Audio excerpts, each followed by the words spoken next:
5월 18일 새벽기도 시작하도록 하겠습니다. 우리 강단 말씀 정리합니다. 절대 전도망대 19번째 엘리야가 누린 그리스도라는 제목으로 오늘 말씀 받았습니다. 실제로 우리가 구원 받았는가? 그러면 어떤 근거로 구원 받았다고 그거를 확신할 수 있는가? 그거를 확인해야 된다 그랬습니다. 우리가 신앙생활을 열심히 했는데 그것도 몇십 년을 했는데 하나님의 기준, 구원 주시고자 하는 그 기준에 맞추지 못한다면 헛것한 것 아니겠습니까? 마태복음 7장 15절에서 26절까지 보니까 거짓 선지자들을 삼가라 하시면서 열매로 그들을 안다 그랬습니다. 그러니까 삶으로 그들의 열매가 나타난다는 뜻 아니겠습니까?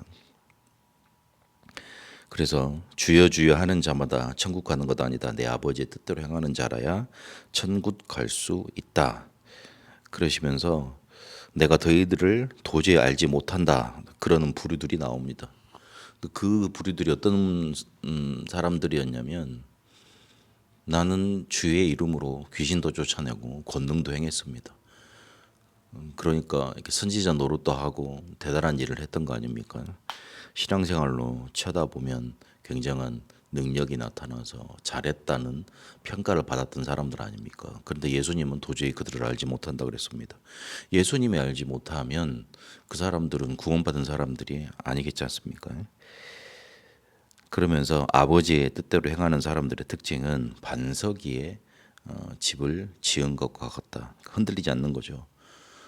반대로 아버지의 뜻대로 행하지 않는 사람들은 모래 위에 집을 지은 사람들이다. 그러면서 사라져 버린다. 그렇게 말씀하고 계십니다. 그러면 아버지의 뜻대로 행하는 자라는 거는 무슨 말이겠습니까? 요한복음 6장 40절에 아버지의 뜻에 대해서 나와 있습니다. 아들을 보고 믿는 자는 영생을 얻는 것이다. 그러니까 그리스도가 믿어지는 겁니다. 그리스도를 믿는 겁니다. 그게 아버지의 뜻 중에 뜻입니다. 그러면 여기서 우리가 발견돼야 될 게 믿어져야 믿죠.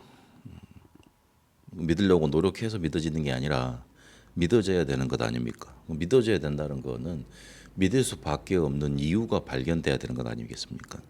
그게 성경은 창세기 3장이라고 밝히고 있습니다. 우리를 지으신 이가 하나님이십니다. 우리의 창조주가 하나님이십니다. 그러면 우리에 대해서 가장 잘 아시는 분이 누구냐면 하나님입니다. 우리 부모가 이 세상에 우리를 내놨기 때문에 우리 부모가 내를 잘 알고 그리고 나는 내 의식을 가지고 내 스스로 잘 살아가는 사람이기 때문에 내가 나를 잘 안다고 생각을 하지만 그렇지 않습니다. 나는 피조물이고 나는 이 세상에 태어난 자이기 때문에 나를 이 세상에 내어놓은 자, 이 세상에 있게 하신 자, 그분이 나를 제일 잘 아는 겁니다. 근데 그분이 누구냐면 하나님이십니다. 그 하나님이 성경에 우리의 문제를 창세기 3장이라고 밝혀놓으셨어요. 그게 단 한 번은 내 문제라고 발견이 돼야 됩니다. 이게 내가 해결할 수 없는 그리고 내가 어찌할 수 없는 그 문제구나. 절대 불가능의 문제구나. 그게 한 번은 발견이 돼야 됩니다. 그러면 이 절대 불가능의 문제를 해결할 자가 누구냐 따져지게 돼 있고 그리고 그것을 구하는 길로 가게 돼 있습니다. 절대 불가능의 해결자 바로 그리스도인 겁니다. 그렇게 그리스도가 믿어집니다. 그런데 일평생 자기 기준에 맞춰서 내가 이 정도 하면 그리고 내가 이런 일을 했기 때문에 하나님이 나를 구원해 주시지 않겠냐. 그리고 예수는 그리스도 다 아는 거 아니냐. 그래 그렇게 믿어야 되는 거지. 그래 예수님 믿으면 구원받지. 그렇게만 덮어두고 있으면 하나님의 기준에 하나님의 뜻에 맞지 않는다는 겁니다. 내가 절대적으로 내 문제가 창세기 3장이라고 보여지고 그거 해결자가 그리스도라고 붙잡혀져 있는 그런 발견이 내 인생 중에 한 번은 있어야 됩니다. 그걸 하나님이 원하십니다. 그걸 구원의 기준이라고 하나님이 성경에 그렇게 기록해 놓으셨습니다. 엘리야도 자기 기준, 자기 열심에 따라 열심히 신앙생활을 했습니다. 그래서 하나님한테 어떤 원망까지 하냐면 내가 하나님에 대해서 열심히 특별났는데 유별났는데 된 건 하나도 없습니다. 그렇게 따지기까지 합니다. 이 자기 열심히 특출났던 이 사람을 자기 기준으로만 살았던 이 사람을 하나님이 바꾸십니다. 내가 준비한 건 그게 아니다. 내가 너한테 원한 건 그게 아니다.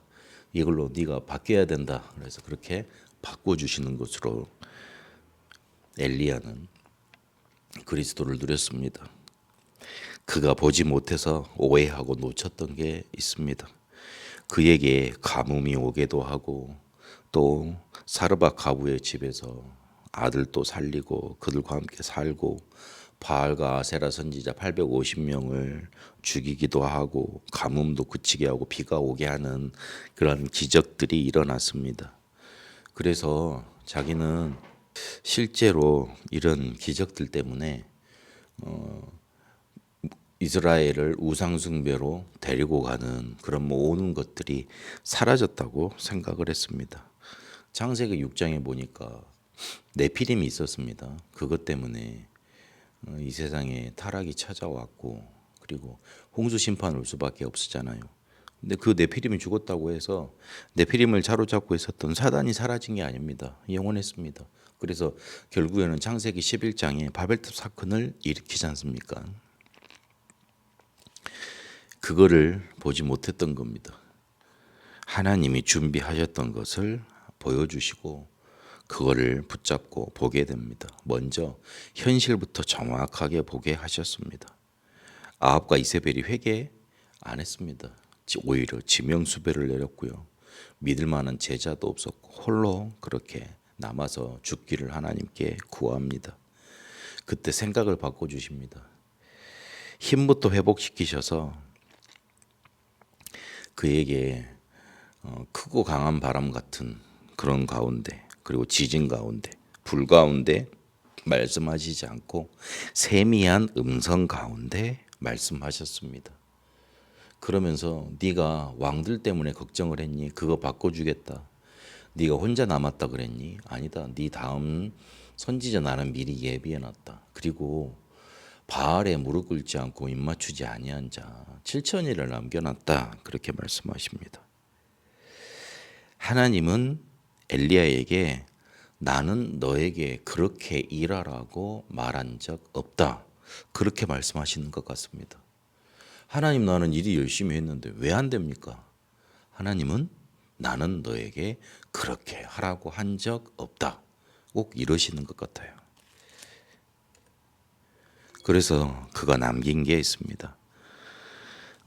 다음 세대 선지자인 엘리사를 찾아가서 겉옷을 던집니다. 그러니까 엘리사가 갑자기 그 엘리야에게 찾아와서 내가 이걸 다 정리하고 따라 나겠다고 좀 시간을 달라고 그러면서 자기가 치고 있던 농기구를 다 불사르고 그리고 소를 잡아서 같이 가족들과 그 사람들과 먹고 작별하고 엘리야를 따라가게 됩니다.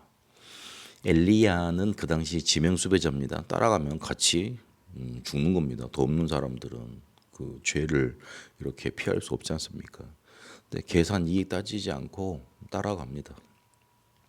하나님이 그런 선지자를 예비해 놓으셨던 겁니다. 엘리사의 마음속에 얼마나 하나님 내가 이 나라 그리고 하나님을 위해서 어떻게 하면 쓰임을 받고 그리고 일을 하겠습니까? 그 마음으로 충만하지 않았겠습니까? 그래서 그렇게 간절히 하나님의 때를 기다리고 있던 사람이 준비되었던 겁니다. 그리고 엘리야가 승천하기 전에 길갈, 베델, 여리고를 돌아다니는데 거기에 여호와의 선지자들이 제자들이 있었다고 그렇게 기록하고 있습니다. 그 사람들이 곳곳에 망대로 서 있으니까 빛이 밝혀지잖아요. 흑암 세력이 꼼짝을 못할 정도로 이렇게 묶여버렸던 겁니다. 그러니 아랍 나라도 이기는 일이 일어나게 됩니다. 우리는 나를 바꾸어야 됩니다. 영적인 상태, 마음 상태, 삶이 바뀌어져야 됩니다. 내가 지금까지 문제라고 생각했던 내 환경, 내게 닥친 문제, 어려움, 그게 문제가 아닙니다. 그것들을 바꾸려고 했으니 더욱더 힘들게 됩니다. 여기에는 나는 잘하고 있는데 네만 바뀌면 돼. 나는 괜찮은데 네가 문제라서 그래. 거기에 하나님의 나라가 임하는 게 아닙니다. 흑암의 나라가 임합니다. 사단의 나라가 임하는 겁니다. 아, 하나님이 나를 바꾸라 하시는구나. 나에게 하나님이 주고자 하시는 게 있구나. 나를 통해서 이루시고자 하는 게 있구나. 하나님의 나라가 임하는 그런 마음인 겁니다. 바꿔야 됩니다. 그러려면 근원적인 힘을 회복하고 근원적인 치유를 받고 근원적인 사명을 발견해야 됩니다. 항상 매일 할 것 그것만 하고 있으면 돼요. 힘 없으면 노예됩니다.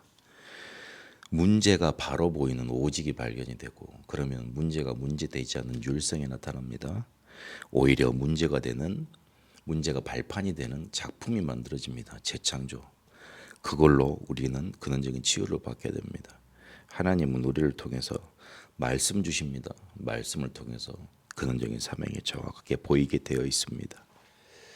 내 기준 버리고 내 열심 내려놓고 하나님이 준비하신 것 봐야 됩니다. 하나님이 우리에게 주고자 하시는 기준 그거 붙들어야 됩니다. 예수가 그리스도로 믿어지는 창세기 3장이 정말로 발견되는 축복이 여러분이 있게 되시기를 바랍니다. 그리고 나를 바꿀 수 있는 근원적인 힘과 치유와 사명이 여러분에게 임하게 되시기를 예수 그리스도 이름으로 축복합니다. 살아계신 하나님 감사합니다. 우리의 문제를 정확하게 볼 수 있는 은혜를 주시니 감사합니다. 그리스도가 붙잡혀지는 은혜 주셨고 누릴 수 있는 은혜 주셨으니 근원적인 힘을 얻고 치유받고 사명 발견하여 하나님의 인도밖에 없어서 살아계신 우리 주 예수 그리스도 이름으로 기도합니다. 아멘. 개인 기도로 인도받도록 하겠습니다.